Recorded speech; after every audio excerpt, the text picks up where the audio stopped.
भारत ने चांद पर पहुंचने का अधूरा ख्वाब पूरा करने के लिए नया मिशन चंद्रयान 3 चांद की जानिब रवाना कर दिया है। चंद्रयान 3 के रवाना होते ही पाकिस्तान में एक बार फिर इस बहस ने जोर पकड़ लिया कि आखिर पाकिस्तान कब चांद की जानिब सफर करेगा और कब चांद तक पहुंचने वाले ममालिक की फहरिस्त में शामिल होगा। लेकिन आपको ये जानकर हैरत होगी कि चांद पर पाकिस्तान का कोई मिशन गया तो नहीं, लेकिन इसके बावजूद वहाँ पाकिस्तान का परचम भी लहराया गया। भारत को देख लो यार आप, बड़ी से बड़े इस वक्त दुनिया के अमीर आदमियों में, दुनिया के जो बड़े अमीर आदमी है उसमें भारतीयों का नाम आता है। भारत दुनिया की 5वीं बड़ी इकॉनमी बन गया है। हम आज भी इस चीज़ से बाहर नहीं आ रहे। हम कटोरा लेके फिर रहे हैं पूरी दुनिया में।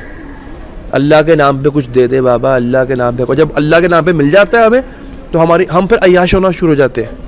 इसरो ने चंद्रयान 3 को एक बहुत ही आसान मिशन बनाया है और इसरो के चंद्रयान 3 को आसान मिशन बनाने में कहीं न कहीं चंद्रयान 2 का भी एक बहुत ही अहम योगदान है। भारत ने चंद्रयान की जबरदस्त उड़ान देखी और पाकिस्तान भी उड़ान देख रहा है। पाकिस्तान उड़ान देख रहा है डॉलर की। 2 साल पीछे हम जाएं तो 135-140 में डॉलर था, आज वो डबल होने को आया है। और भारत में उस टाइम पे 73 था, 83 होने को आया है। अन्य चीजों में भी हम देखें, पाकिस्तान आज उड़ान देख रहा है स्ट्रीट क्राइम की, पाकिस्तान आज देख रहा है जिहाद की, पाकिस्तान आज उड़ान देख रहा है दुनिया भर से पाकिस्तानियों को पकड़ पकड़ भगाए जाने की, अपने देशों से भगाना। सबसे पहले तो सामाजिक बहिष्कार हो ही रहा है, कैसे नौकरियों से निकाले जा रहे हैं, घर किराए दिए थे वहां से भगाए जा रहे हैं। हर तरफ से जो है पाकिस्तानी दुनिया भर में बाइकआउट किया जा रहा है।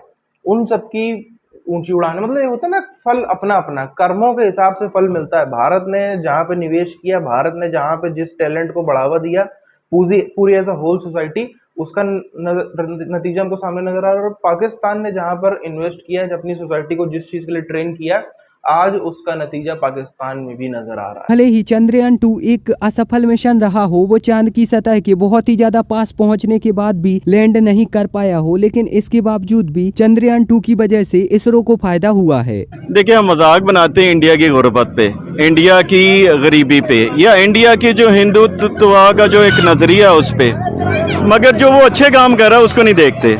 इस वीडियो में पाकिस्तान का ये बुद्धिजीवी कहता हुआ नजर आ रहा कि जब धरती से ही चांद दिख रहा तो वहाँ जाने की जरूरत ही क्या है। चांद का एक टुकड़ा भी हमारे पास मौजूद है। जी हाँ, अमेरिका ने 1973 में पाकिस्तान को चांद से लाया जाने वाला एक टुकड़ा और वहाँ लहराया जाने वाला पाकिस्तानी परचम तोहफे में दिया था। ये तोहफे उस वक्त अमेरिकी सदर रिचर्ड निक्सन ने पाकिस्तानी वजीर आजम जुल्फिकार अली भुट्टो को दिए थे, जो इस वक्त पाकिस्तान नेशनल म्यूजियम में एक तारीखी याद के तौर पर मौजूद है। दुबई के हवाले से खबर आ गई, 40 करोड़ रुपए का झंडा, इस कौम को डंडा आया हुआ है और ये झंडा लहराने जा रहे हैं। भारत ने चांद पर पहुंचने का अधूरा ख्वाब पूरा करने के लिए नया मिशन चंद्रयान 3 चांद की जानिब रवाना कर दिया है। चंद्रयान 3 के रवाना होते ही पाकिस्तान में एक बार फिर इस बहस ने जोर पकड़ लिया कि आखिर पाकिस्तान कब चांद की जानिब सफर करेगा और कब चांद तक पहुंचने वाले ममालिक की फहरिस्त में शामिल होगा। लेकिन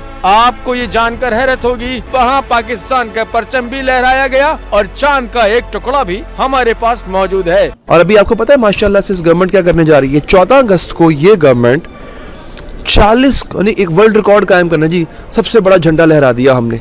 40 करोड़ रुपए का झंडा लहराने जा रहे हैं। ये 40 करोड़ रुपए का झंडा, इस कौम को डंडा आया हुआ है और ये झंडा लहराने जा रहे हैं। इनमें अक्ल है ये नहीं है, पागल है ये। मैं सिर्फ तनकीद करने के लिए वीडियो नहीं बना रहा, भारत की तारीफ करूं और पाकिस्तान पे तनकीद करूं। पाकिस्तान के मेरे ख्याल है आजकल जिन दिनों में मैं ट्रैवल कर रहा हूं, 75 रुपए हो तो 1 दिरहम बनता है, और डॉलर तो आपको पता है वो आई गेस 275 रुपए का 1 डॉलर बन चुका हुआ है। आपको बताएं कि मुत्तहिदा अरब अमारात के सदर मोहम्मद बिन जैद अल नहयान से बातचीत के बाद भारतीय वजीर आजम ने इंडियन रुपए और मुत्तहिदा अरब अमारात की करेंसी दिरहम में तिजारत का अहम ऐलान किया है। और भारतीय वज़ीर आज़म ने यह उम्मीद जाहिर की है कि जो 2 तरफा तिजारत है इसका हुजम जो है वो मजीद बढ़ाया जाएगा। 85 अरब से 100 अरब डॉलर तक करने का ऐलान किया गया कि भारतीय रुपया कितना स्ट्रांग हो जाएगा। तो मोस्टली जगहों पे जो मैनेजरियल लेवल के लोग हैं वो इंडियंस बैठे हुए हैं, भारतीय बैठे हुए हैं।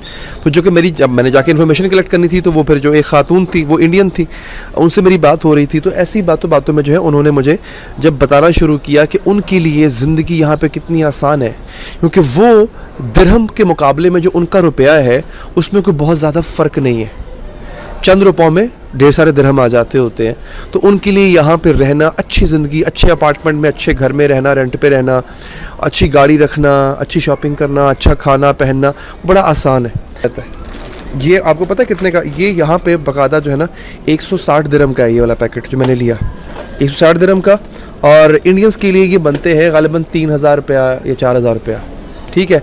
मेरे कितने लग गए, मेरे लगे 13-14 हज़ार रुपया। तो 13-14 हज़ार रुपये की चॉकलेट्स लेते हो तो मेरा दिमाग घूम गया यार। अब घर वालों ने बच्चों ने बोला हुआ था कि यार बाबा आप आते हो चॉकलेट्स लेके आना हमारी, वो यहाँ से मैंने ख़रीदी 12-13 हज़ार की चॉकलेट्स। मैं तो सर पकड़ के बैठ गया, भाई ये क्या है, इतनी महंगी चॉकलेट्स। अब वही इंडियंस के लिए वो चॉकलेट्स कितनी है, 2-3-2.5-3 हज़ार रुपये की चॉकलेट, दैट्स ऑल। डॉलर के तबादले को ख़त्म करके, लेन देन के अखराजात को कम करने की भारतीय कोशिश को तक़वियत मिलेगी।